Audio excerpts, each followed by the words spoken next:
Bem-vindos ao Átrio Podcast, a sua sala de bate-papo sobre fé, vida cotidiana e cultura. E hoje nós estamos muito felizes porque nós recebemos uma pessoa que soube transformar a maternidade em missão e o cuidado de mulheres gestantes em situação de vulnerabilidade em uma ação de evangelização. São João Paulo II, ele dizia que uma boa sociedade, uma boa civilização, ela pode ser medida de acordo com o cuidado que ela tem com os mais frágeis e vulneráveis. E é exatamente isso que a nossa convidada de hoje faz. Ela se entrega e se dedica ao cuidado das mulheres gestantes vulneráveis, construindo assim uma civilização do amor. Ela é a Lorena Pirolo, casada, mãe de 3 filhos lindos e responsável pelo Amparo Maternal, uma instituição que acolhe gestantes em situação de vulnerabilidade. Além disso, ela é fundadora da Comunidade Missionária da Redenção, uma obra que nasce do coração de Deus e se estende aos corações dos feridos da vida. Uma mulher que soube transformar dor em acolhimento, fé em ação concreta. Muito bem-vinda, Lorena. Que prazer você estar aqui no Átrio Podcast hoje com a gente. Muito obrigada pelo convite. É uma alegria estar aqui com vocês. Lorena, queria te perguntar, o que é que te levou a mergulhar nesse mundo, nesse universo do cuidado de mulheres gestantes em situação de vulnerabilidade? Um chamado de Deus através da Igreja Católica e a coragem de dizer sim e encarar o, abre aspas, quase desconhecido. E você faz isso, realiza toda essa missão, esse projeto também de evangelização através de uma instituição, coordenando uma instituição, que é o Amparo, não é isso? Isso, Amparo Maternal. O que é o Amparo? Explica pra gente. Amparo Maternal é uma associação ligada à Igreja Católica, fundada em 1939 pela freira Madre Marie, que traz uma história linda com a missão de acolher gestantes, mães e bebês em situação de vulnerabilidade social. Se perpetuou até agora, completando 86 anos, foi sempre administrada por freiras, né? Então teve a congregação Vicentinas, as Irmãs de Santa Catarina, e há um pouquinho mais de 4 anos tem a vocação leiga, né? Então tem aí o meu esposo à frente dessa gestão, rompendo 83 anos de uma sucessão de avocação. Que legal. Certamente quando você assumiu essa missão também, deve ter tido muitos desafios, porque muito tempo de um estilo de gestão, né, ainda mais assim, eclesial, né, irmãs, uma congregação, isso deixa algumas marcas positivas e certamente também não tão positivas assim. Desafiadoras. Conta pra gente, como é que foi esse processo de chegar e assumir, qual que foi a realidade que você encontrou lá no Amparo? Nós chegamos em 2021, foi uma realidade bem difícil. Então foi um convite da igreja, através do arcebispo, de Dom Luiz Carlos, que era o bispo em época da região episcopal Belém. E quando nos chamou, né, sabendo que atuamos na gestão de projetos sociais, foi porque a organização passava por desafios financeiros. Pós-pandemia, todo um cenário, Nossa Senhora. um serviço caro para se manter, né? A nossa casa acolhe 100 vidas, gestantes, mas com seus bebês moram conosco. Então é caro manter a dignidade em todos os sentidos. O contexto que nós chegamos foi um cenário de dívidas, né? Então, dívidas com processos passivos, a sustentabilidade financeira e a parceria municipal que tinha estava se encerrando. E era um mar de vamos fechar. E aí, quando a gente chega à instituição, foi quando eu a conheci. Apesar de 80 e todos os anos de história, eu também conheci ela em 2021. E foi um grande prazer. Eu acho que foi um grande presente de Santa Madre Teresa de Calcutá, que é patrona da nossa evangelização, que nos apresentou como é que promove a vida de forma tão linda. E dentro desse cenário, padre, olha, o mais desafiador que eu diria para o senhor, para você, é que fui ver a história da Madre. E os testemunhos que a gente ouviu de pessoas que ainda estão em vidas, que nasceram, que foram acompanhadas pelo Amparo, né? Meninas que nasceram, que chamavam a Madre de vó, me tremeu até a alma, porque assim, não tenho nem condições de chegar um pouquinho aos pés da santidade, da vida e dedicação que essas mulheres abdicaram. Estamos cá nós há quase 5 anos tentando acompanhar esses rastros de luzes. Mas assim, de uma forma muito prática, uma das irmãs falou, Lorena, foi à minha sala, viu minha mesa e falou, sabe o que a Madre tinha aqui na gaveta dela de escritório? E puxou a minha gaveta. Eu falei, não imagino, uma caneta? Não, tinha um paninho, porque essa casa estava sempre cheia. Os bebês eram largados na porta e ela fazia sempre da gaveta um berço. Meu Deus, que história Aí eu bonita. engoli seco, fiz igual o senhor, minha Nossa Senhora. Engoli seco e falei, não vou dar conta da missão, não nem pela questão financeira, que a gente busca e vamos buscar apoio, Deus dá providência, mas a capacidade de amar como ela se dedicou, que na sequência vieram as Vicentinas, ainda estou longe, padre, mas com os testemunhos estou tentando aprender. E assim, para quem não conhece aqui em São Paulo, O Amparo fica ali no bairro da Saúde, não é? Fica na Vila Clementino. E tem eu sei que tem um hospital Temos o Hospital Amparo Maternal, que é a maternidade. e tem a instituição que você faz a gestão, não é isso? É isso. Foi um cenário que a gente achou de desafiador. Então, era O- sobre a- a nossa gestão inteira, a saúde e assistência social. As duas instituições, Isso. tanto o hospital como hoje não é mais assim. Hoje pertence a nós toda a estrutura, mas foi bem quando nós chegamos, né? Por os gestores não conseguirem manter os dois serviços de saúde, que é o hospital e a casa de acolhimento, terceirizou-se a gestão da maternidade. Então, o que pertence a nós é a estrutura, é todo o espaço, é o mobiliário dentro. Mas a gestão hoje é executada com outra organização e nós nos dedicamos ao serviço de assistência social, casa de acolhimento, a moradia. Mas pertence a nós. O hospital, a instituição nasce em 39 como casa de acolhimento, onde as mulheres vinham morar. Devido ao preconceito em época, Madre Maria acolhia essas gestantes, que era um cenário pós-guerra, né? E aí o fato da mulher estar sem o esposo era considerado uma prostituta, rua, ou se engravidava fora de um matrimônio, rua. Então Madre Maria, quando chega ao Brasil para uma missão, e ela acolhe essas mulheres, quando ela levava a mulher na maternidade, ela era discriminada, não era aceita. Então, Madre Maria, inconformada, indignada, Poxa. fundou a maternidade. Falou, elas não vão ficar sem atendimento. Então, além da casa, a maternidade, ela veio pós. E aí veio a maternidade, porque ela falou, as mães, a vida precisa de dignidade. E aí nascem os dois serviços que em 21 perde um pouco após ser terceirizado. Perdeu esse vínculo, mas de gestão, né? Mas continua dentro do mesmo ideal, do mesmo propósito. Continua. Eu conheço até colegas padres, o padre Douglas, que tá lá na Basílica, tá na freguesia do Ó, ele nasceu lá no Amparo Maternal, tantas outras pessoas que eu conheço que nasceram lá no Amparo.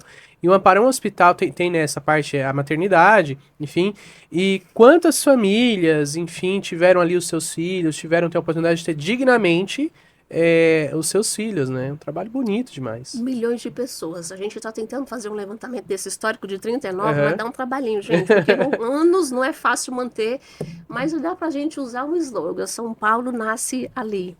Muitas vidas, são milhões, e onde a gente vai passando é isso. Esses dias tivemos na paróquia Nossa Senhora do Brasil, o coral, uma mulher desceu quando o padre citou a gente, numa campanha Dia das Mães, chorando, ela falou, nasci e eu fui criada ali naquele lugar.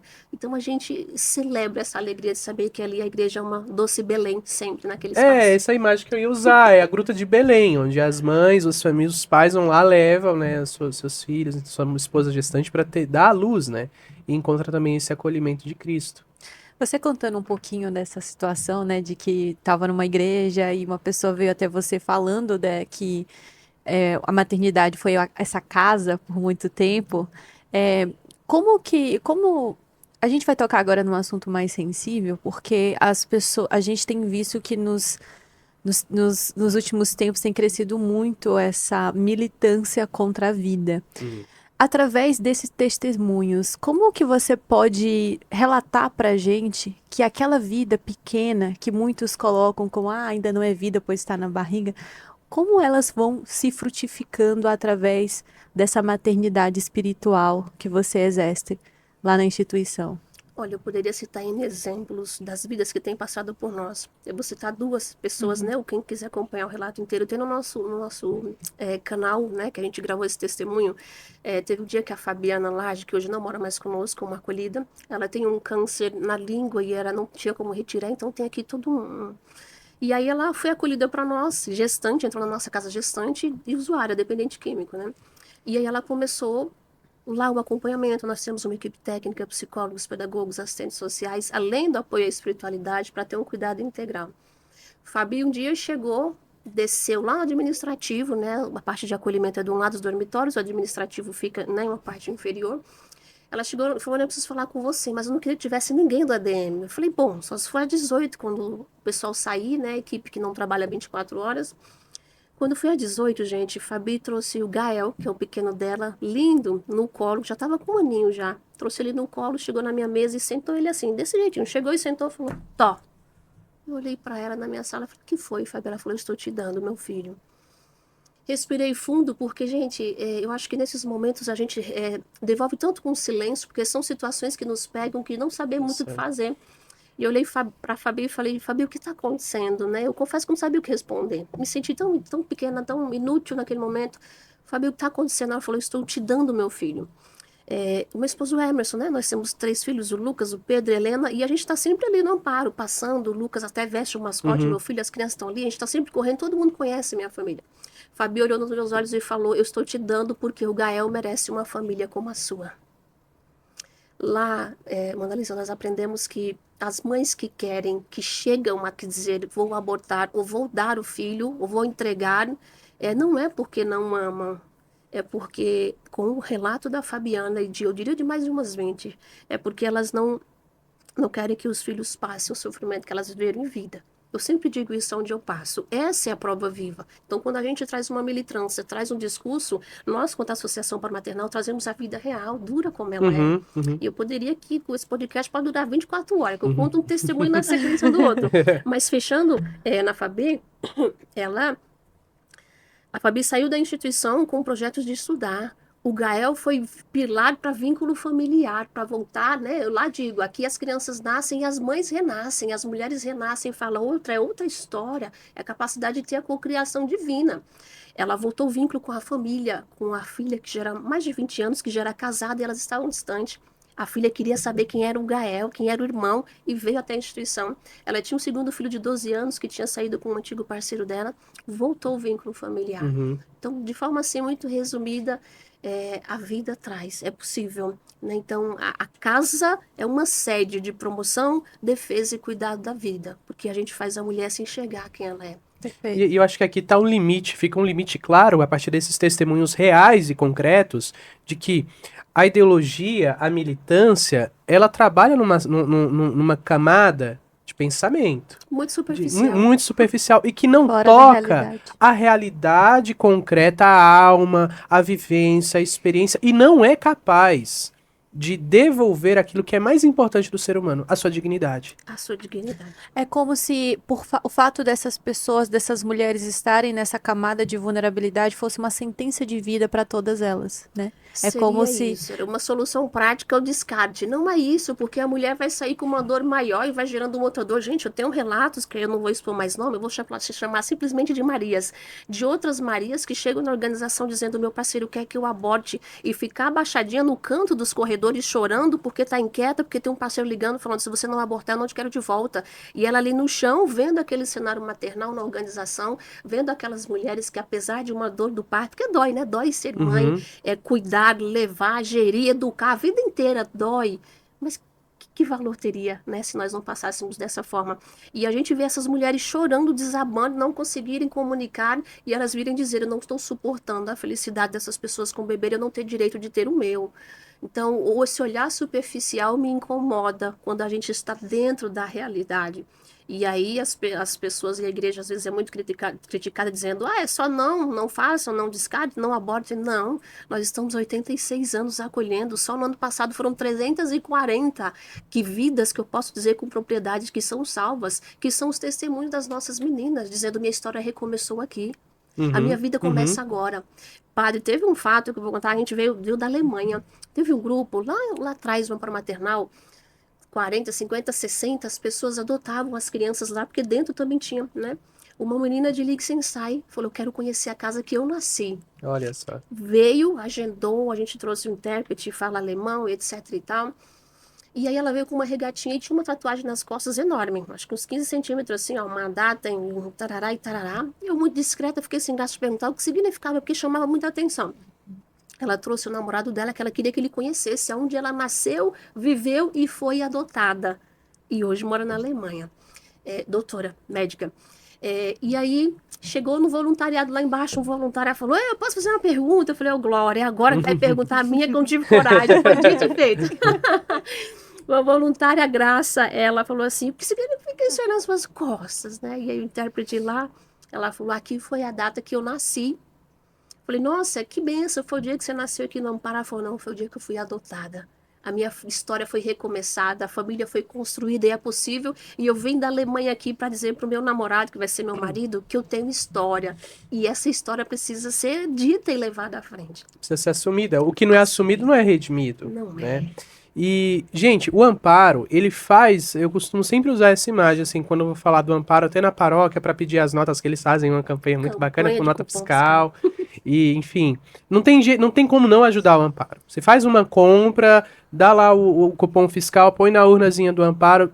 Boa parte das paróquias aqui da Arquidiocese tem essa urna, né? Depois tem um motoboy no final do mês, sai em cada igreja pegando esses cupons, e isso é revertido em recursos para a instituição, para o cuidado dessas mães. Mas o que eu quero dizer é o seguinte, o Amparo é a parte prática, né, Da defesa da vida. da defesa da vida, da nossa campanha contra o aborto, em promoção da defesa da vida, enfim, é o Amparo. Porque o pessoal tem na ideia, como a Lorena estava falando, esse pensamento, a igreja defende a vida, mas depois larga a mãe lá, enfim, não, o Amparo ele cuida, a mulher não quer abortar, então ela vai lá, ela vai poder ter o seu filho com dignidade, nasce a criança, depois faz o encaminhamento, né, Lorena? Isso, Conta pra gente como que é o processo. todo encaminhamento em rede. Primeiro, né, as mulheres chegam para nós, vítimas, vem em situação de vulnerabilidade, vem em situação de pobreza. Então, tem as meninas que vêm violência doméstica, violência sexual, tem migrante, tem refugiado, tem de tudo que você imaginar. E a nossa casa, a entrada deve estar gestante. Esse é o nosso perfil.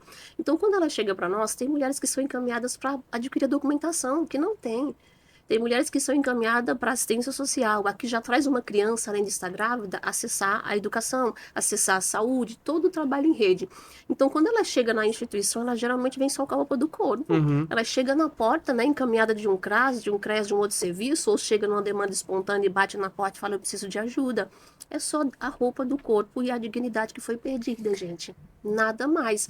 E aí a gente faz todo esse encaminhamento de apoio, além de recebê-la, dar o kit da roupa que ela veste na hora, um quarto, uma cama, como dizia a Sara, uma das acolhidas, uma cama quentinha, que não é só cama, é lar, é segurança, é saber que elas podem estar no local e falar, aqui eu tenho com quem contar. Um apoio, uma família, um lugar seguro verdadeiro, onde não encontra julgamento. Então, além de todo o encaminhamento em rede profissional que essa vida precisa, apoio pré-natal, ela também acessa a estrutura, a moradia, a alimentação, conforme o quadro puerperal, ou se está amamentando.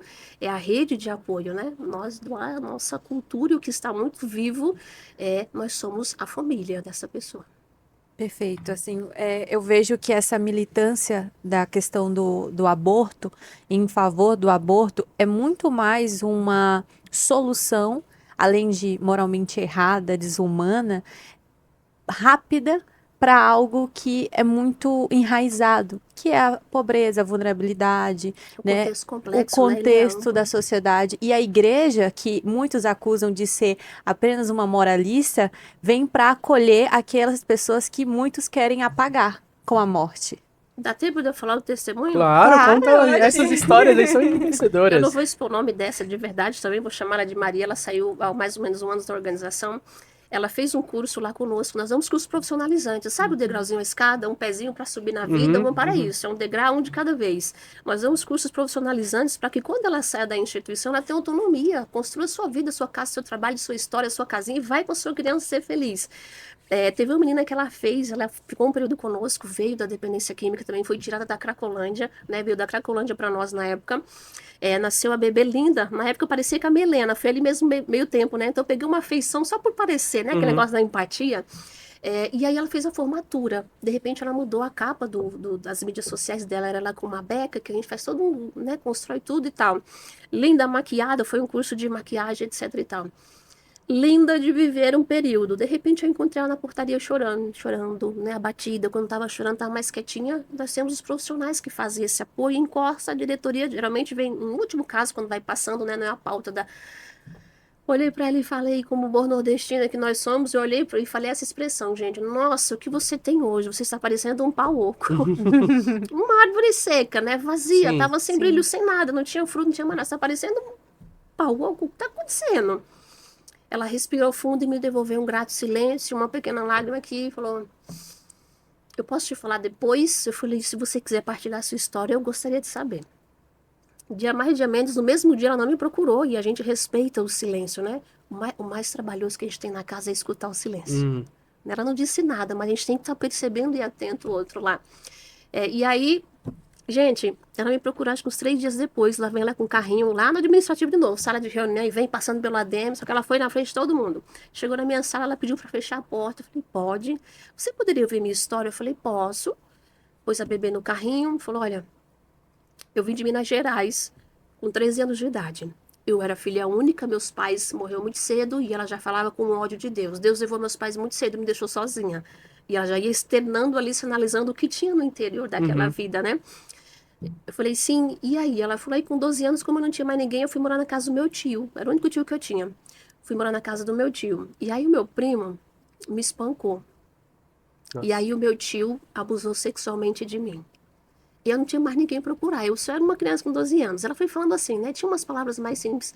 E, gente, ela olhou pra mim e disse, quando eu não aguentava mais essa desgraça que eu estava vivendo na casa de um parente meu, eu fui pra rua. Entrei no ônibus desses clandestinos e eu vim parar aqui no Brás, em São Paulo. Entrei sem nada, com a roupa do corpo e vim. Aí eu já tinha 13 anos nessa época.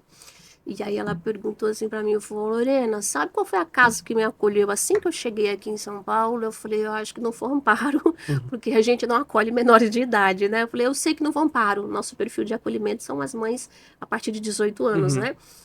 E aí ela falou, não, não foi, não tinha um amparo lá, foi um prostíbulo. E eu era só uma pessoa indefesa, eu só queria um teto, que eu estava assustada chegando aqui. Eu vinha do cenário assustado, cheguei no cenário assustador aqui no estado que eu nem sabia, que não conhecia ninguém, e conheci um negócio chamado Cracolândia. Meu Deus do Então céu. eles abriram a porta, alguém me recepcionou e falou: aqui tem um quartinho, tal, você pode entrar. Ela falou, eu simplesmente entrei. E ela tinha mais ou menos a minha idade, ela, né? Quase uns 30 e todos. E aí ela falou, Ana, só que no outro dia a conta chegou. Eu não imaginei que eu tinha que dormir com fulano e com ciclano para pagar a dívida, que eu não tinha dinheiro. E aí ela começou a me questionar, pai do céu, olha ali eu me senti mais inútil ainda, mas como é que diz, a mosca do cocô do cavalo do meu avô. Ela olhou para mim e falou, você acha que eu queria, né, vir para São Paulo? Você acha que eu queria me prostituir? Você acha que eu queria? Você acha? Foi me perguntando e eu fiquei quietinha na minha, o máximo que eu poderia me deter era a minha insignificância naquele momento mesmo. E ela falou, e aí de frente lá estava a Cracolândia. E eu entrei nas drogas. E eu fui indo, tá vendo essa filha? Eu não sei nem quem é o pai. Foi um pagamento de dívida na Cracolândia. E eu já tava engolindo seco, ela falou, mas tá vendo essa menina? Eu falei, ela falou, essa aqui é a minha alegria. Isso aqui foi meu gosto de viver. Onde voltou o sabor de saber que dentro de mim eu fui capaz de, apesar de tudo isso, gerar essa vida. Mas ela olhou para mim e fez aquela frase eloquente. Você queria que eu tivesse sorrindo e exuberante e não fosse um pau oco com toda essa história? Gente, não parece assim. Lá nas nossas estruturas, a gente é todo dia interrogado, questionado. Ah, meu pai, tipo, cai do cavalo, da cadeira todo dia com essas histórias que a gente vê, história da vida real. E lá, fazer a pessoa voltar na sua dignidade, em perdoar-se, reconhecer-se, encarar a situação. Sofrimento todo mundo tem, né? Eu poderia citar da minha vida, mas sofrimento a gente tem. Como cada um encara?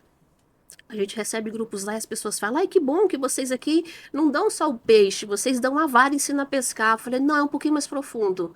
Esse povo com a vara na mão não tem rio, não sabe onde buscar o peixe. Então a gente aponta, a gente indica, a gente dá meios, porque essa menina valeria, né, do meu Lorena humana, pequena, pobre que sou, pobreza mesmo, eu ia julgá-la de imediato. Ia falar, criatura, esse pau oco aí, foi o que eu fiz. E Deus vai me chamando e me formando como membro missionária Sim, católica, sim. me chamando ao sentido do servir, do que é, né? Do bom samaritano. E são essas histórias que a gente passa na casa e fala, poxa, essa menina é uma consequência do que ela foi vivendo. Tem como a gente julgar ou falar simplesmente descarta o filho, o qual ela disse é onde ela encontrou a esperança. E assim, certamente, em vários momentos você já deve ter se deparado com situações em que simplesmente não tem resposta, não tem o que, não tem um encaminhamento, não tem solução Não tem remédio imediata, não tem imediato, remédio, não tem. E aí que entra um elemento, que não é um elemento mágico, mas que é o que dá sentido para a nossa vida e para as nossas dores, que é a fé. Quando que no seu trabalho ali, na sua missão, nos momentos em que o peso parece insuportável, a fé ela entra como um elemento de ressignificação, de sentido e de resposta a essa miséria humana que é grande e é profunda. Padre do céu, ela entra todo dia. Em todo momento, né? Ela entra a partir de quando a gente foi. Então, nós somos para esse espaço, né? E quem chega até nós, o time, colaboradores, voluntários, encontra uma organização que tem a sua raiz na fé cristã católica. Nós somos uma organização social, mas a inspiração está lá enraizada numa pessoa, no Cristo. E professamos o bom samaritano como uma atitude moral que precisa executar, mas também o bom samaritano como um projeto da redenção, da salvação. Então, para nós, falando quanto time de funcionários, de colaboradores, gente, temos uma capela do Santíssimo dentro da organização. É lá que a gente vai buscar em Cristo, gente. Imagina a minha humanidade, se eu não tenho esse vínculo, essa aproximação com o Mestre, para moldar a minha humanidade, como é que eu trato essa pessoa ferida que está no meio do caminho? Como é que eu saio de mim? Primeiro, né, tem a primeira saída. Como é que eu saio? Então, lá dentro, na organização, a gente tem apoio de assessores eclesiásticos, de formadores, da celebração da Santa Missa, da adoração, dos encontros de oração e por aí vai, para nos ajudar aqui, porque nós sabemos, Padre, que é no encontro com Cristo que nós aprendemos, de fato, nos moldarmos no verdadeiro amor para poder comunicar ao outro. E aí é uma luta, é uma insistência contínua. A espiritualidade é viva, ela não é imposta para quem é acolhido, mas ela é mostrada.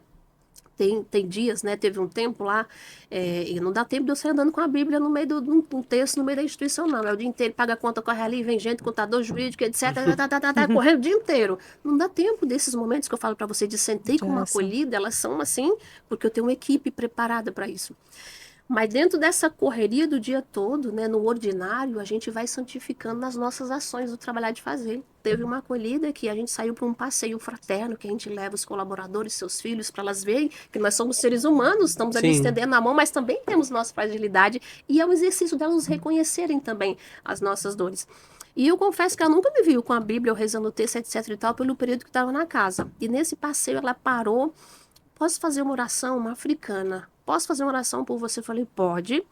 E foi, oração, vai, oração, vem, rezou. E ela falou, eu queria pedir a Deus que a cadeira que você tá, você não saia.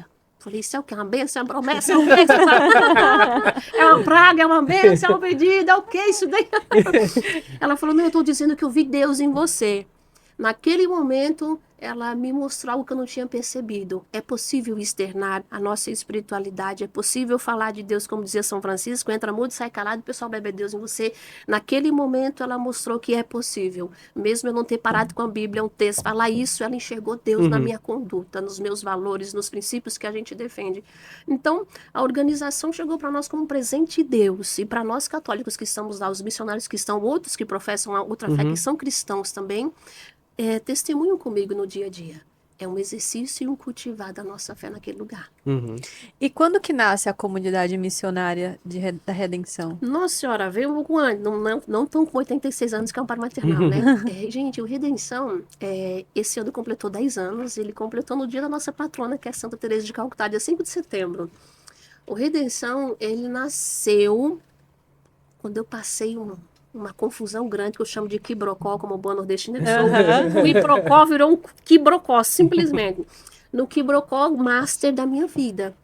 Então, no momento mais difícil, Padre, no momento mais doloroso, acho que Deus vai me ensinando assim, sabe? Eu dou tanto trabalho que Deus vai me pegando assim, deixa eu amassar. Foi no momento mais doído da minha vida, que foi quando a gente passou uma questão financeira terrível na família. Eu estava grávida do segundo filho, que é o Pedrinho, que hoje já tem 13. Era uma organização familiar, todo mundo trabalhava, todo mundo. Vovó, mãe, tio, eu, meu esposo, todo mundo trabalhava e faliu. E nós passamos uma questão financeira muito complexa. Eu, gestante, não conseguia trabalho. Emerson, por sua vez, não conseguia se recolocar. E foi aquele contexto, gente, de ter dias que a gente só tinha arroz na casa. De eu ter que sair da minha moradia e ter que morar de favor na casa da minha sogra, né? Hoje eu venho do Amparo, eu vejo como foi, né? E hoje talvez eu me identifique, talvez não, né? Deus tem seus caminhos de providencial.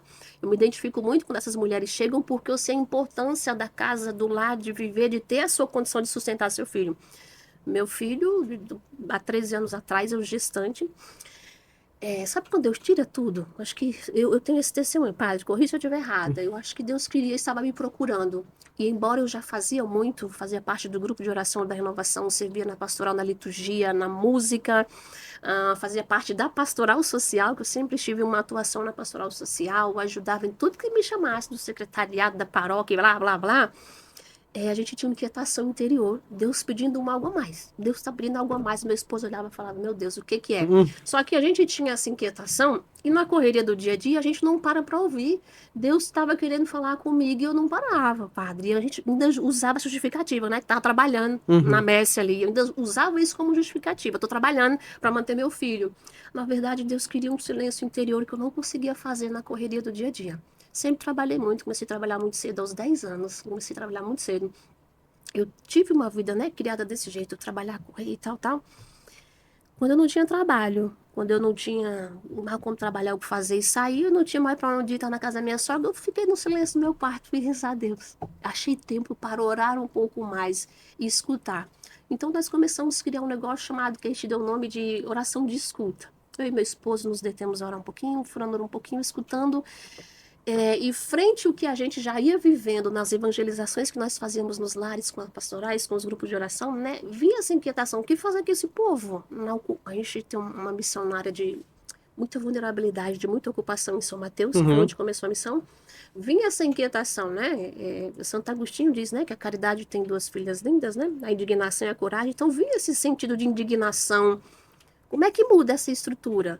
E foi nesses momentos de oração com Deus, né? Trouxe um padre, um diretor espiritual para perto, falou, olha, me ajuda aqui, porque tem um negócio inquietando, não quero também dar um passo aventureiro e se perder das coisas de Deus, né? Do desejo de Deus. Não quero frustrar também ou errar. Era muito medo, padre. E aí foi nas orações de escuta, se fechando, e foi trazendo mais um, mais dois para orar. Eu falava, vamos começar um trabalho, vamos começar um algo a mais, vamos nesses lares, como é que chega? E aí nasceu em 2012, ano do nascimento do meu filho, que ele se chama Pedro Samuel, porque eu quis externar na minha vida. Eu olho para ele e eu vejo o tempo do chamado de Deus. Santa Teresa de Calcutá vai dizer que é o chamado dentro do chamado. Eu já tinha meu chamado, tinha minha vocação, mas Deus trouxe mais um chamado dentro do chamado.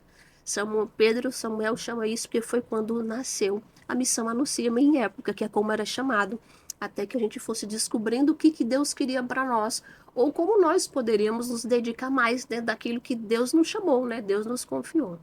Com muito medo, como é que administra, como é que vai, para onde vai, o que é, que até hoje a gente continua mesmo assim, mas também com muita coragem para falar, Jesus, estou aqui, então bora lá, já que o Senhor quer, o Senhor arruma o resto, nós já que estamos aqui. Mas foi um tempo doído, sabe? Foi um tempo de olhar para a mesa, de gente apertar minha campainha, padre, e dizer, olha, tem mercado aqui na sua porta hoje. Meu esposo se trancar no banheiro para chorar no chuveiro, porque era um homem, não queria mostrar, que não conseguia prover a casa. E eu falava, gente, esse alimento não é para mim, eu não comprei. Alguém passou no mercado e mandou descarregar aqui. Você se chama Lorena? Chama. Então, aqui. Eu falei, não. E minha despensa estava vazia. E Deus mandava a providência. Foi um tempo que na minha moradia, eu cheguei aqui e falei, padre, só vida que Deus fala em sonho, né?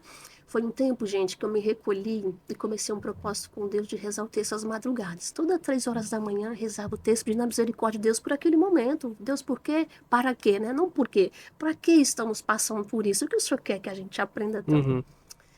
Nós já trabalhávamos com construção de moradias. Nós já trabalhamos com construção de moradias, não, desculpa, com atendimento com cestas básicas, com as visitas nos lares, etc, etc, etc. E nasceu um projeto aí dentro da missão com construção de moradias. Gente, mas quando a gente foi trabalhar com isso, a gente já tinha entrado em muitas casas que as pessoas faziam o cocô no buraco no chão. Crianças com 6 anos que eu passei na casa, chama Maia. Um beijo para nossa querida Maia, a mãe Raquel, está conosco até hoje acompanhando os trabalhos. Ela com 6 anos, eu fui lá e falei, mas você quer ganhar o que de presente? Ela falou, aquela coisa, tia, que faz assim. Eu falei, uma escova de dente? Não, tinha aquela coisa que usa para fazer assim. Eu falei, meu pai, um banheiro. Não, tinha aquela coisa que você faz quando você almoça e você lava. Eu falei, uma pia. Ela falou, põe uma pia na minha casa. Nesse período que eu estava passando, né? A gente falava ontem com o pessoal da Canção Nova, numa missão que a gente estava, falava, olha, a gente já saía na rua, anunciando, construindo, levando cesta básica, mas ninguém sabia como é que estava lá em casa. Ou muitos sabiam, né? Porque chegava a providência na minha porta de um jeito tão natural, tão providencial. Faltou sabão em pó lá em casa. Falei, Jesus do céu, tá doído. Eu não consigo lavar mais a roupa do Lucas, que já era maiorzinho, que já tinha 2 anos. Gente, eu confesso para vocês, Deus, a providência divina em todos os cenários. Uma amiga estava na casa e falou, Lorena, eu acho que vocês têm um particular com Deus muito fácil. Parece que você diz a coisa, Deus escuta e providencia. Eu falei, não, mulher, você tá doida, você tá vendo coisa, não tô vendo. Na hora eu falei, nossa, ixi, Deus, acabou o sabão em pó, o Senhor nos ajuda. Minha tia apertou a campainha e falou, Lorena, acabei de passar no mercado e eu trouxe sabão em pó pra você, tá em promoção. A outra falou, não tá vendo? Você acabou de pedir o sabão em pó, já tava vindo. Gente, Deus providência na nossa vida o tempo inteiro. Mas a missão nasceu disso, de um tempo sofrido de ter necessidade, e brotou uma florzinha Ué, chamada Lorena, Lucy. são as dores do parto. Essa dor é brava, gente. De uma experiência que a gente teve para nascer esse projeto. A oração que eu falava para vocês na madrugada, e ver um sonho me inquietando depois. Eu falei, gente, esse não é um sonho comum de quem encheu o bucho e saiu sonhando, não. De quem passou o dia pensando. Sabe aquele sonho que inquietou e eu acordei e fui rezar? Eu falei, ô Senhor, não bastasse tudo, está me chamando na madrugada. Eu acredito, Padre, que Deus fala. E aí, no sonho, eu vi aquela voz profunda falando conosco, que Deus falava assim, né, um retrato. E eu vi aquela voz, eu te conheço. E era um apelo que eu estava pedindo a Deus apoio para moradia, né? Eu olho no amparo e vejo as minhas, que eu vejo esse apelo da minha vida, um apoio para moradia. E eu pedi a Deus, falei, Deus, me ajuda numa casa. Tô muito bem aqui na casa da minha sogra, tá me apoiando, mas eu preciso ter a minha liberdade, meu canto, minha vida, eu não consigo viver. Me ajuda com a minha moradia. Eu quero só um cantinho, só preciso ser um cômodo, 1 m², mas que seja nosso, que eu volte a ter essa esperança. Na madrugada, Deus mostrava um jeitinho e assim, eu via Deus dizendo assim, olha, eu te conheço. Vai vir essa casa. Vai, eu te conheço. Acordei o dia e falei, se Deus me falou conosco essa noite, eu tenho certeza que aquela voz da noite, da madrugada, não era outra voz. Era um anjo de Deus aí dizendo que está conosco, que sabe da nossa história, sabe da nossa necessidade. Ou seja, o salmista sonda o interior, sonda tudo. Padre, eu falei, Emerson, tem um quintalzinho aqui na casa da minha sogra, vamos rezar a Deus pra gente construir lá? Eu acho que se a gente começar, Deus vai abençoar. E o Emerson falava, Lô, não tem nem um centavo. A gente não tem o que fazer, tu quer construir, a gente não tem nem o que comer, malhar um arroz, você quer construir. Eu falei, olha, Deus é fiel, e se a gente for, Deus vai construir. Não, mas Deus falou que nos conhece, Ele sabe. Não, é como eu sou muito insistente, eu muito mais fé, ele tem razão, aquele equilíbrio gostoso que Deus nos juntou. Vamos chamar o pedreiro José, que era um pedreiro que apoiava a gente nos projetos, construindo moradia nas periferias, né, aqueles mutirões. Deixa eu chamar o José, Lorena, você é maluca, ainda vai perder o tempo do pedreiro. Eu falei, meu pai, José faleceu, ele morreu em uma obra, 2 anos depois que eu construí nossa casa. José, olha, nós não tem nem um centavo, mas faz um orçamento ali em cima, quanto ficaria para construir uma casa para nós? Eu só quero saber o preço, para a gente saber o quanto Deus vai ter que providenciar. Lorena, olha, uma casa para fazer custa X. Eu falei, é mesmo? É.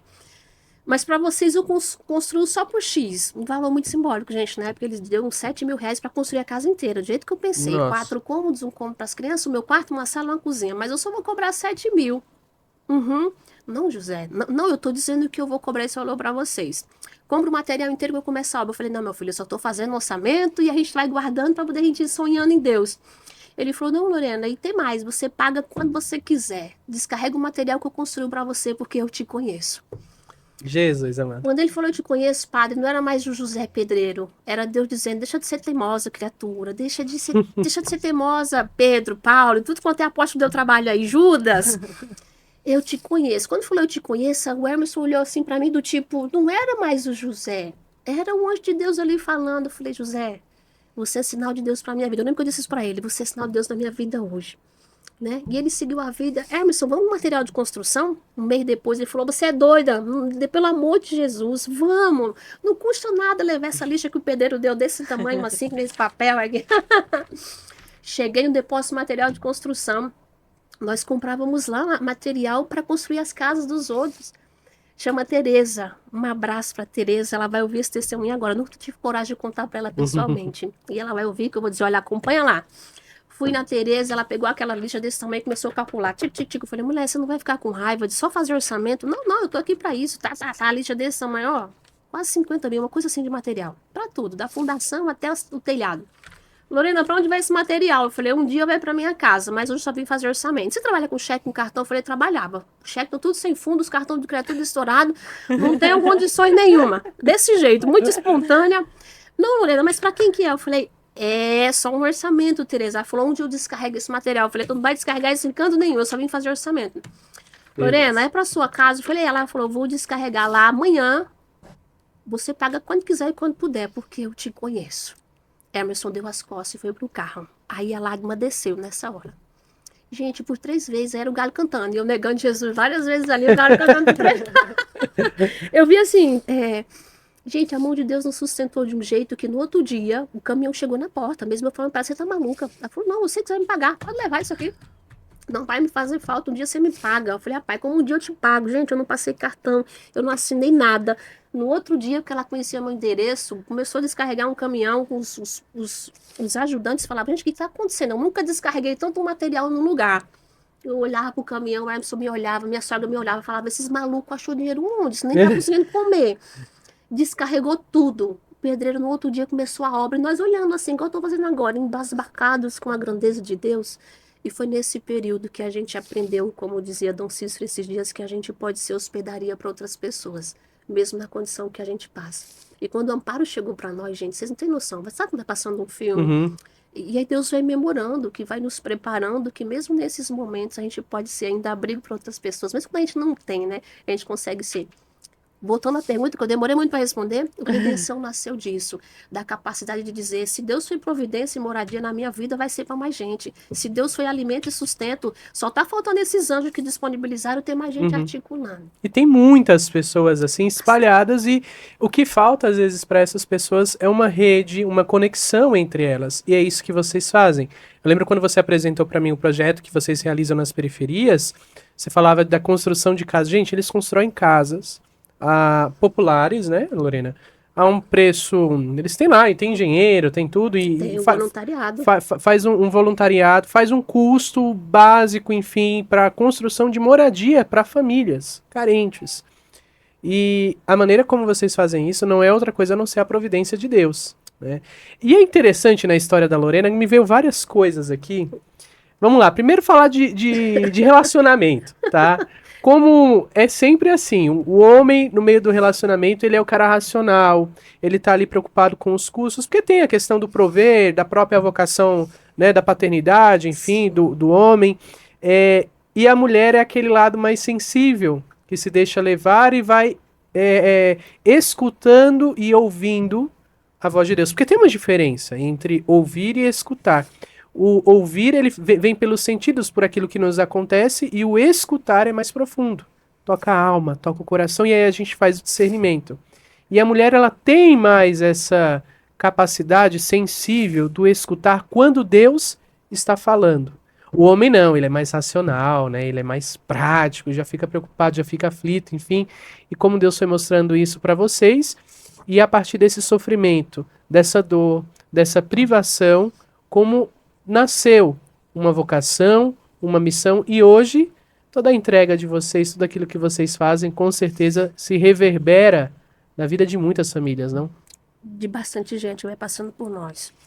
A gente vai aprendendo com Santa Teresa, né, que não importa os números, né, a gente sempre se inquieta quantos estão tocando, quantos estão chegando, né, hoje a gente atende 120 famílias por mês, né? Então é mantimentos, é apoio, é visita, em todos os sentidos, né? É serviço de assistência à família como um todo nesse projeto que é o projeto Solicitude.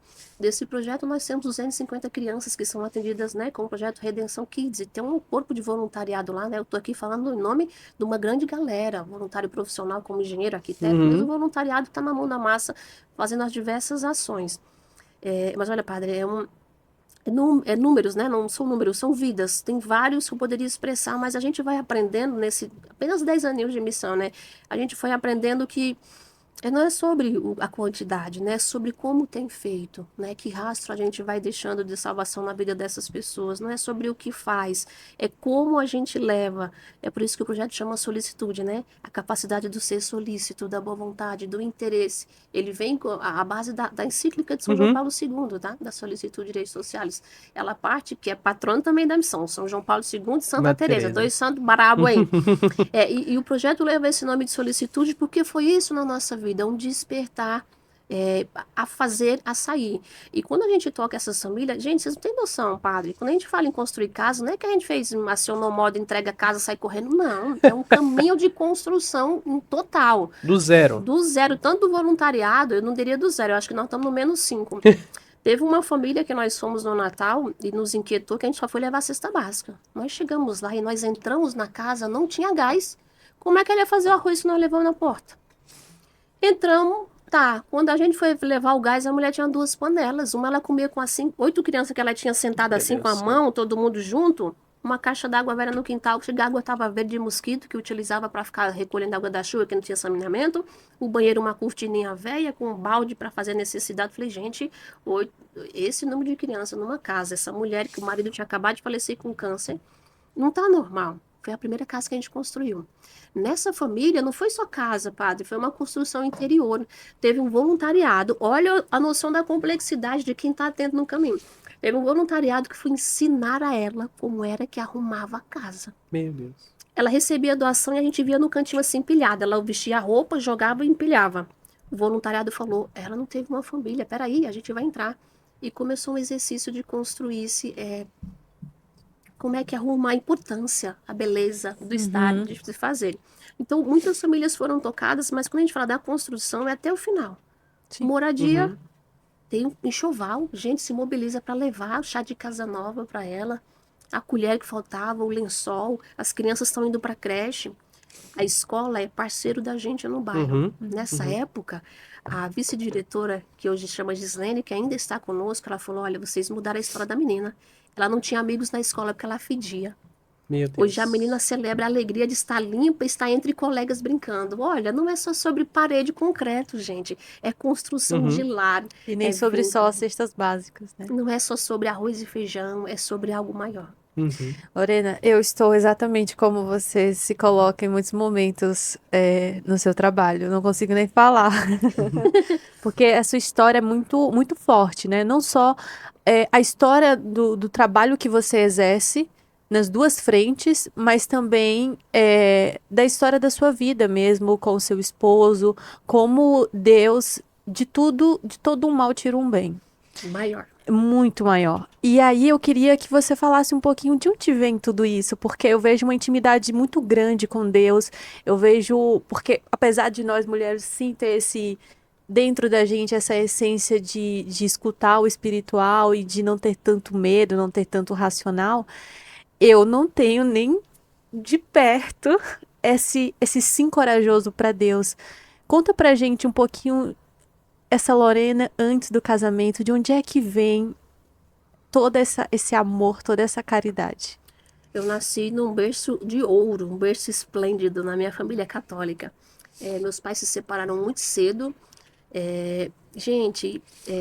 E aí nasci no Piauí, meu pai para um lado, minha mãe foi para o outro. Foi uma história muito doída. E aí minha mãe foi morar com os meus avós, né? Meu avô materno e minha avó, né? Eu tenho minha avó como minha segunda mãe, meu avô que eu tive como meu pai. As avós sempre ajudando, né?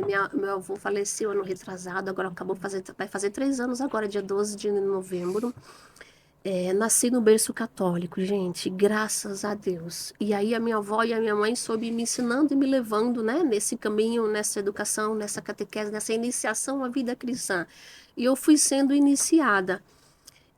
E graças a essa catequese, né, estou longe de ser aquele que Deus quer, mas como disse Santa Teresa, pelo menos estou no caminho, estou tentando, né? Foi isso que a gente foi encontrando forças, né? Esse lar, para se cultivar esse amor ao Cristo, né? Esse encontro que a gente fala, né? Esse querigma. E na minha história de vida começou-se nos grupos de jovens, nos grupos de oração, né? Para ir para as pastorais, até ter a consciência da missa dominical. Deus me abençoou com um esposo católico, então eu conheci ele no grupo de jovens, né, na mesma paróquia. E aí, graças a Deus, os dois comungando da mesma fé, ajudou-nos, né, a caminhar um pouco mais. Aí vem nossos filhos. Então, a gente vai trazendo desse caminho. Mas onde eu mais aprendi foi na hora do sofrimento. Meus pais se separaram muito cedo, gente, e eu adquiri uma gastrite quando eu tinha 11 anos. Eu lembro nitidamente o médico dizendo para minha mãe, o que essa menina passa? Que não é normal eu fazer uma endoscopia, ela tem uma gastrite como essa. Qual é a dor que ela sofre? Eu lembro nitidamente, eu na sala, aqui em São Paulo já, né? E aí minha mãe falava, ela tem alguma questão? Tem, ela odeia o pai. E era essa a minha frase. Meu Deus. Eu odiava o meu pai, porque se separou da minha mãe assim que eu nasci, e eu odiava meu pai simplesmente. E olha o contexto da minha cabeça, como era muito pequeno o meu olhar. Eu odiava o meu pai porque ele simplesmente me abandonou e não quis saber de mim. Naquela época eu não tinha consciência do que a minha mãe tinha passado.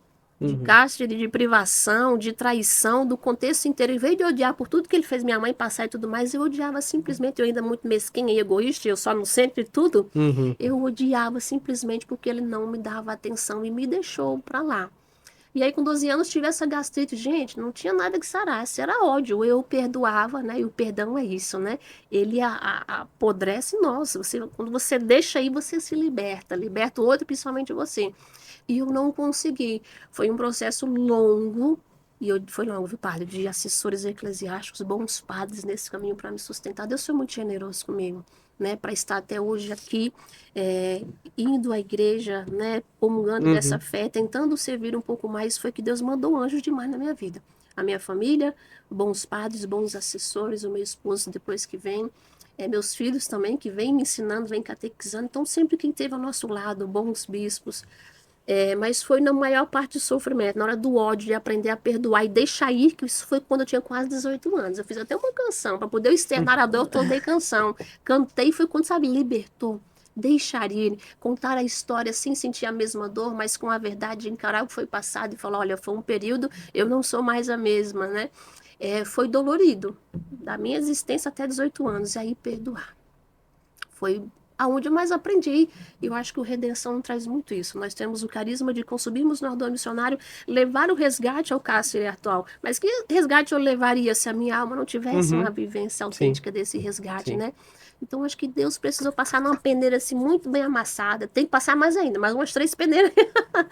Mas foram coisas que a gente entende necessárias para me tornar o caráter que Deus vem buscado, a santificação que Ele tem desejado.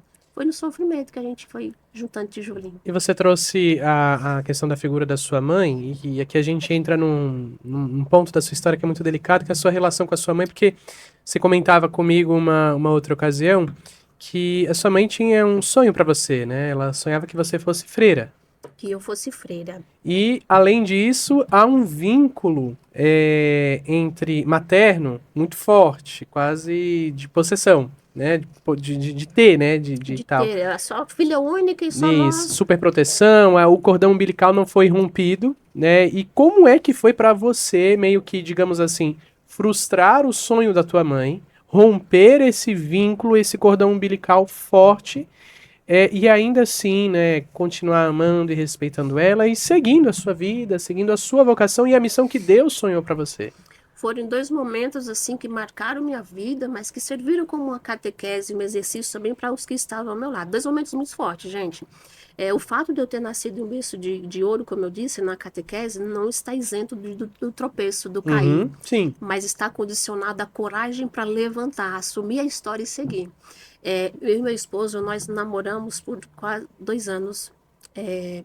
Quando eu casei grávida, no 2º mês de gestação.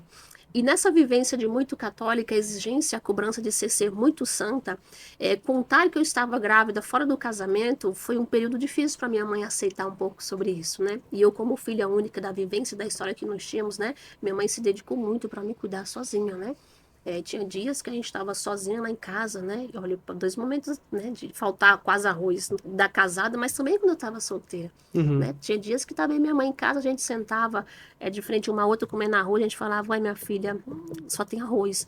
Tá bom, manhã, tem paz, né? Eu lembro meus 18 anos, tem paz, tem felicidade. Padre Zezinho, cantei ontem, pessoal. Faltava tudo e a gente não ligava. O importante não faltava. Então nós tínhamos muito esse vínculo, né? Nós temos de filha única. E nesse contexto, esse primeiro momento de perdoar, de me aceitar, que não era freira, não era a minha vocação, apesar de eu estar muito dentro da igreja, eu não tinha esse desejo de ser freira, né? E queria encontrar-se um matrimônio. Desse primeiro momento de estar grávida, gente, Deus foi muito caridoso comigo. Deus mandou pessoas na comunidade, às vezes o pessoal né, apontam muito dizendo fulano me criticou, eu tô aqui para dizer que fulano me amou, fulano me sustentou e tava com a mãe e falou, bora que o microfone tá aqui, não para de cantar não, isso aí foi só um tropeço, levanta, bora rezar, mas eu passei por um momento doído, também deu me curar, porque eu não queria. Eu lembro de uma vez, não sei se você conheceu o padre Gilson Sobreiro, da Fraternidade do Caminho, eu tive a graça de me confessar com aquele santo homem. O padre Edson, amigo nosso, não para de falar dele, ele é super fã do trabalho dele, enfim. Padre, aquele homem ali é sobrenatural, que ele tá no céu, tá só passando por essa terra. Ele, numa das últimas confissões que eu fui fazer com ele, para preparar para o matrimônio, tava noiva já, né? Então eu não tive, a gente manteve a castidade por 2 anos. Gente, sabe quando foi um delícia final? Vai casar mesmo? Tá tudo bem? Foi bem no final. O padre Gilson falou assim pra mim, numa confissão, falou, Lorena, eu falei, oi, padre, eu preciso saber com vocês, como é que vocês passam 2 anos castos? Como é que vocês conseguiram? Eu preciso levar isso. Eu falei, não sei, padre, mas a busca, a tentativa, o desejo de acertar. Mas nos 45 segundos tempo ainda deu certo, não. Mas o fato de eu ter levado esse propósito, eu não me perdoava, gente. E aí lá vem Lorena de novo, aprender a perdoar o outro, e eu tive que aprender a perdoar a mim mesma. E nesse momento, a minha mãe também ia aceitar esse momento da minha queda de fragilidade. Foi um momento delicado, superamos, tá lá, o Lucas é lindo de viver, com 16 anos hoje. Rapaz. A beleza da nossa vida, a felicidade, o meu primogênito, que veio me ensinar a ser mãe. E o segundo momento foi quando em 2012 começou a missão Anuncia-me, né? Então minha mãe integrou esse primeiro grupo que eu falava de escuta, só que a minha mãe vinha de uma outra realidade, ela já fazia parte de uma nova comunidade naquela época, com o desejo de fundar um espaço. Então, quando nós nos juntamos para conhecer e entender de Deus o que a questão anuncia-me, a gente trazia algumas inspirações, olha, evangelho tal, né, discernimento, coração, palavra e oração, né, então, consciência, tinha todo um apoio do diretor espiritual.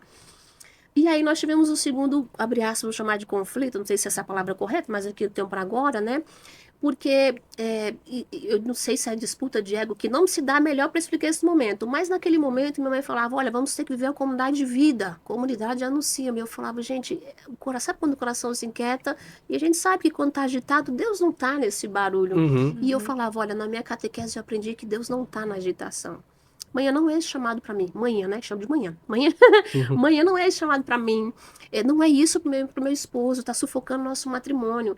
E minha mãe com aquele desejo ainda tinha muito vivo, né? E a gente eu ficava tentando entender, né? Que ela olhava para mim e falava, não é o seu matrimônio. Primeiro tem que ver a vocação, tem que se consagrar.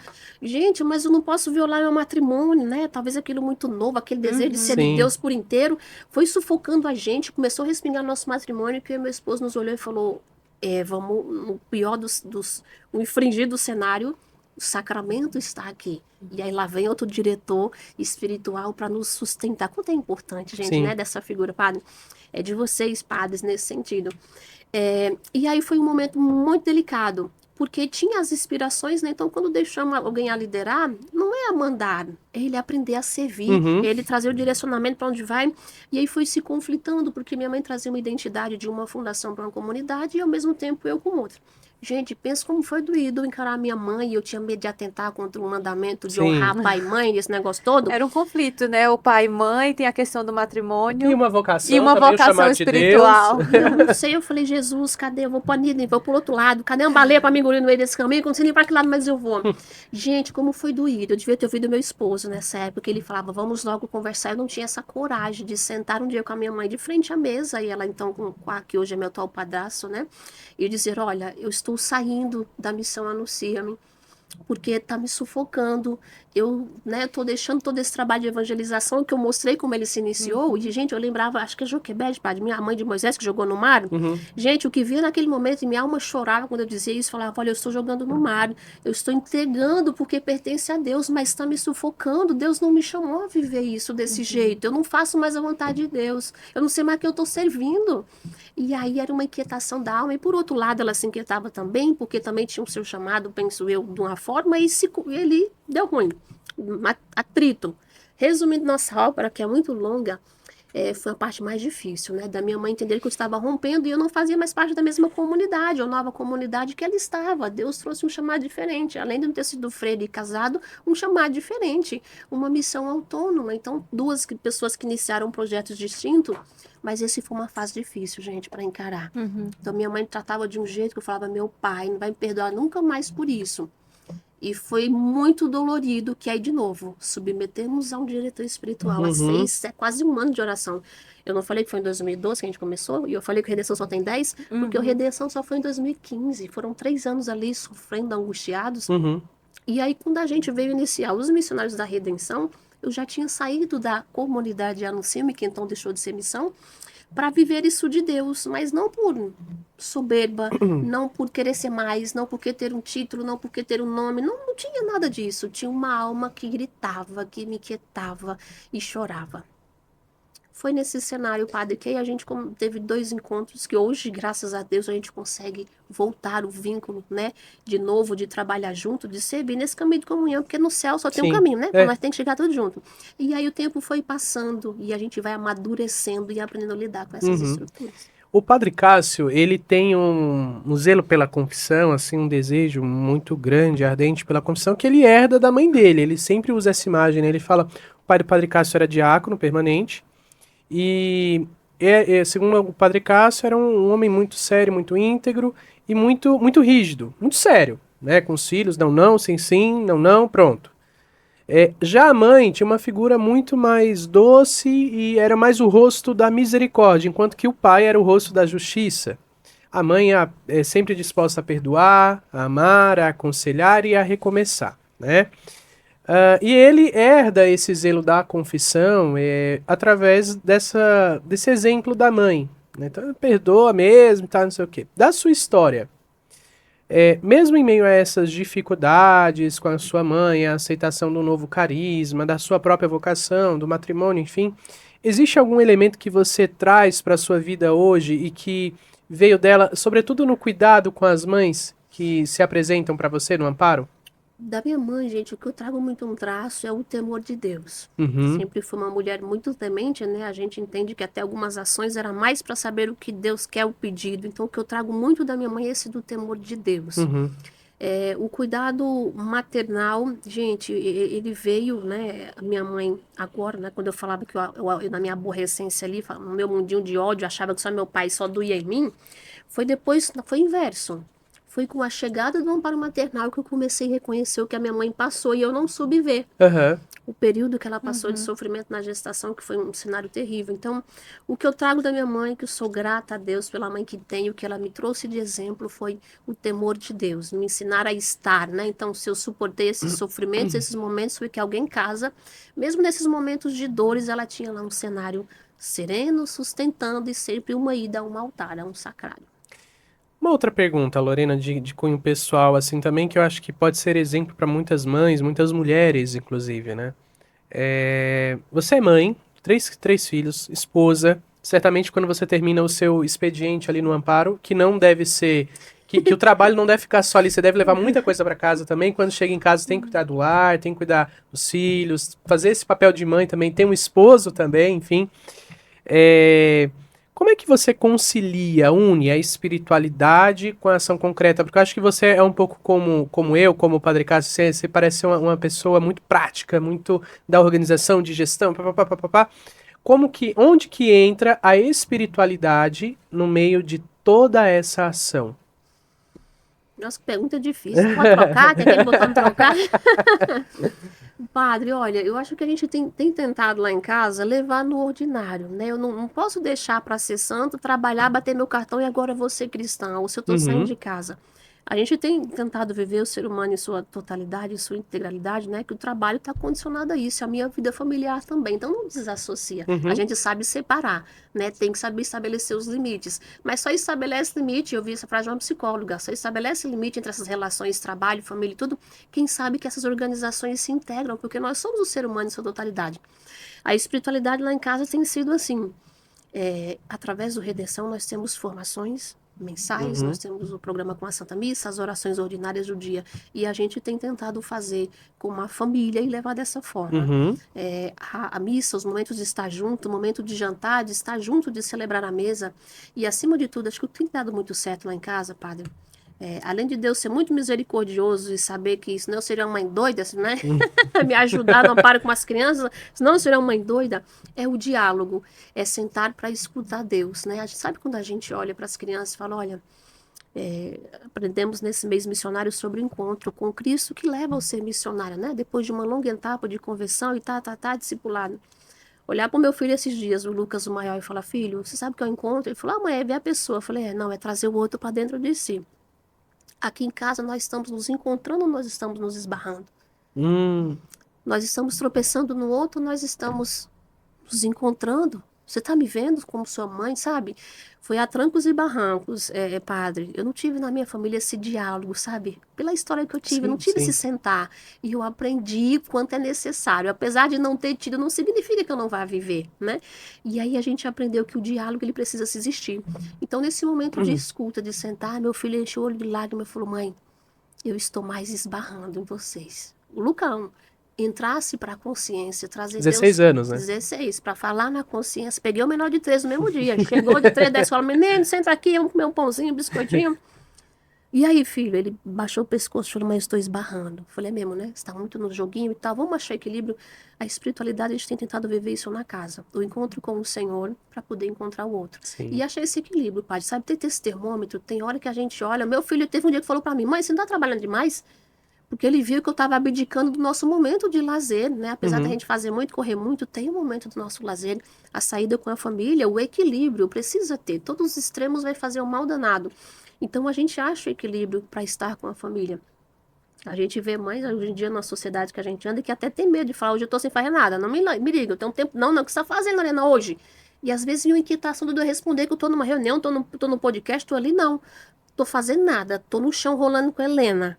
Tô com o Pedro lá no Lucas lá no basquete. Saber que nós temos que parar para a família e, ao mesmo tempo, as crianças crescendo numa consciência de um chamado. Então, o que é trabalho que eu bato no meu cartão, que eu recebo salário? O que é a missão que eu dedico a Deus na evangelização? O que é a minha família no lar? É possível, mas Deus tem que estar no centro de tudo isso. Nós completamos 16 anos de matrimônio nesse ano, partindo para 17.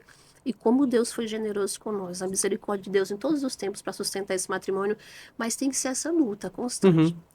Padre, teve um dia que a gente ia para a igreja e eu fui aprender no livro de Santa Teresa de Calcutá. Bem seja a minha luz. Santa Teresa de Calcutá, ela relata, não sei se o senhor já leu, que ela estava na capela por obediência à congregação, ela estava diante do Santíssimo, tinha uns horários de adorar ao Senhor, e ela ficou frente ao Senhor, que ela dizia que ela vivia na escuridão, ela não sentia Deus, não via Deus, não sentia Deus, vivia, era a serva da escuridão, mas estava ali sempre servindo. E na capela ela começou a contar os tijolinhos.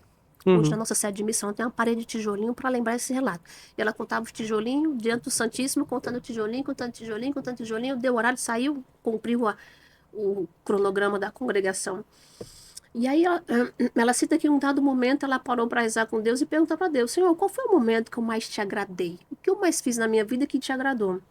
E Deus responde a ela, foi aquele dia aqui na capela, mesmo contra a sua vontade, você ficou diante a mim contando os tijolinhos.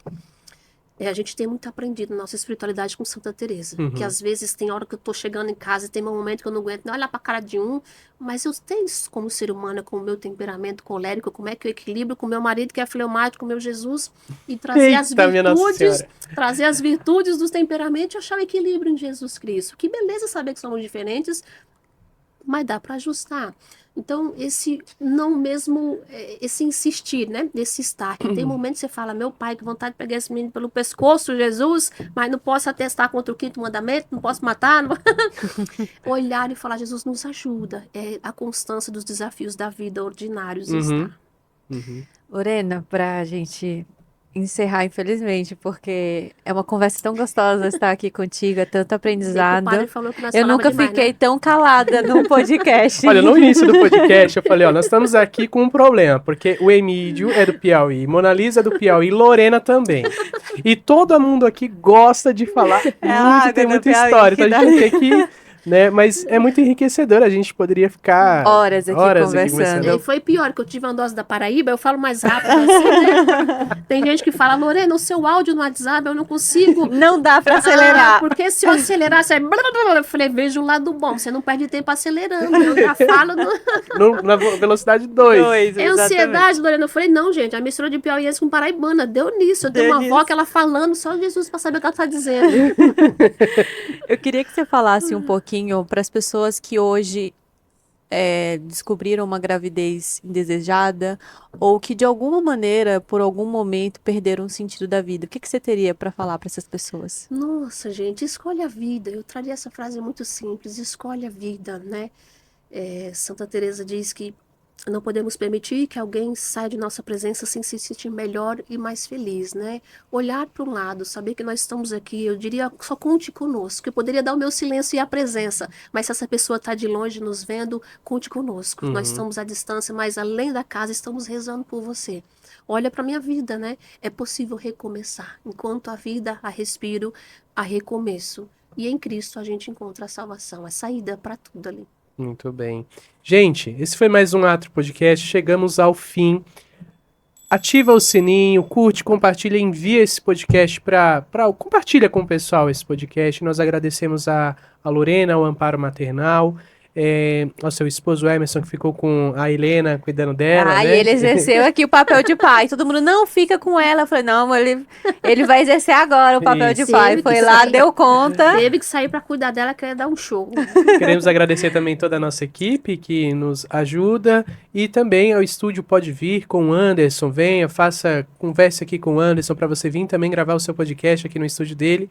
Agradecemos muito a você que ficou até agora aqui conosco. E Santa Teresa de Calcutá, já que você falou tanto dela, Minha santinha. ela tem uma frase muito bonita que ela fala assim: nem todo mundo nasceu para fazer grandes obras, né? Nem todo mundo nasceu para fazer grandes coisas. Mas todos nós nascemos para fazer pequenas coisas com um grande amor. Olha que coisa bonita, que coisa inspiradora. E é exatamente isso, Lorena, que você no Amparo Maternal faz, na Redenção, em Solicitude também, todos os projetos que vocês abraçam junto com a sua família, enfim, grandes e pequenas obras, mas com muito amor, levando e mostrando a misericórdia de Deus para essas pessoas que estão ali mais frágeis e mais necessitadas. E que a sua história, que o trabalho que o Amparo Maternal faz, possa inspirar muita gente. Você que é aqui de São Paulo, tem um convite para fazer para você. Vai no mercado, vai fazer uma compra de pão, o que mais, Lorena? Vai comprar qualquer coisa. Farmácia, mercado, açougue, Pede presente. a nota fiscal. Você vai na paróquia mais perto da sua casa, vai perguntar aqui tem a urna do Amparo Maternal e você vai depositar lá o seu comprovante, o seu cupom fiscal, tá certo? Porque isso é revertido em recursos para o Amparo Maternal e assim eles conseguem então continuar. é assim? Eu não tinha entendido o que Sim. você falou no começo. É Então- desse jeito. Ah, Qualquer legal. compra que você faz, junta. O Padre Cássio, ele junta um monte de cupomzinho fiscal, onde ele vai lá e coloca no bolso. Chega no final, lá ele coloca na urna da paróquia. No final do mês, passa um motoboy lá na igreja, ele pega a urna, leva, deixa a urna vazia de novo. Tem outras maneiras de ajudar também o Amparo? Tem, através desse cupom, né, o imposto é revertido para a organização Uhum. social. Quem está de longe pode doar de forma automática. Tem um cadastro que ela pode efetivar, que ela nem precisa trazer o cupomzinho. Ela faz um cadastro no Gov. E aí, minha sugestão, padre, é entrar em contato conosco no nosso WhatsApp ou no amparomaternal.org, que nossa equipe orienta como faz o processo. Mas cadastro nota fiscal paulista online. Já né, você funciona. faz. Voluntariado, doação pessoa física, doação pessoa jurídica. Estamos em reforma dos quartos, né? Então custa, né, toda essa operação. Estamos em reformas e dia 8, né, de dezembro a gente chama de dia do amparo. O dia do maior amparo de Nossa Senhora. É o dia que a gente vai encerrar a nossa campanha Amparo pela Vida, que, né, tem esse produto, tem essa revista. Olha a que minha- revista aqui, muito bonita, gente. que Olha minha só. Helena riscou, né? Explica Tá porque arriscada aqui, não sei se você tá vendo, ela tava desenhando, né? Mas tá muito bonito. É uma espécie de prestação de contas também do que vocês fazem, Tá aqui, a ó. quantidade de pessoas que vocês atendem, né? Cadê aqui Aqui, ó, nessa câmera, padre. aqui, ó. Aqui, gente, mais fácil, aqui, ó. Olha só que legal, tá? Que Então bonito. tem um conteúdo bem bacana, mostra aqui os apoiadores, tá certo? A todas as pessoas que, né, lutam pela vida, essa é uma Endereço, forma da gente nosso de ajudar. agradecimento. E essa revista está digital, está no nosso site também. né? Acesse Dá o pra site, acompanhar. né? É isso. www.amparoperavida.org. Então a gente vai deixar aqui também na descrição, né? Ai, não peguei direito. Vamos deixar aqui na descrição todos os contatos para que você possa entrar em contato e assim ajudar de alguma forma essa linda missão. Que se mantém com isso. Temos bastante voluntariado, doação, e é isso que está postergando, além da providência divina, Uhum. mandando esse povo todo há 86 anos. Gente, eu queria ficar aqui a tarde toda conversando com a Lorena, porque são muitas histórias inspiradoras. Helena, eu tô conversando com a Lorena e Helena, confundindo o nome, mas Lorena, vamos marcar outra vez para você vir aqui também, novamente, Será contar mais histórias. Será um grande prazer Isso é partilhar. muito bacana. E eu queria dar a bênção para você que tá aí nos acompanhando, que ficou até o fim, tá certo? Que Deus te abençoe por intercessão de Nossa Senhora do Bom Parto, que ela te abençoe, Nossa Senhora te proteja, te guarde, te tire do seu coração todas as angústias, todas as preocupações e que possa assim você ver o rosto da misericórdia e da providência de Deus em sua vida, em nome do Pai, do Filho e do Espírito Santo. Amém. Nossa Amém. Senhora do Bom Parto, Rogai por nós. Até a Muito próxima, bem. pessoal.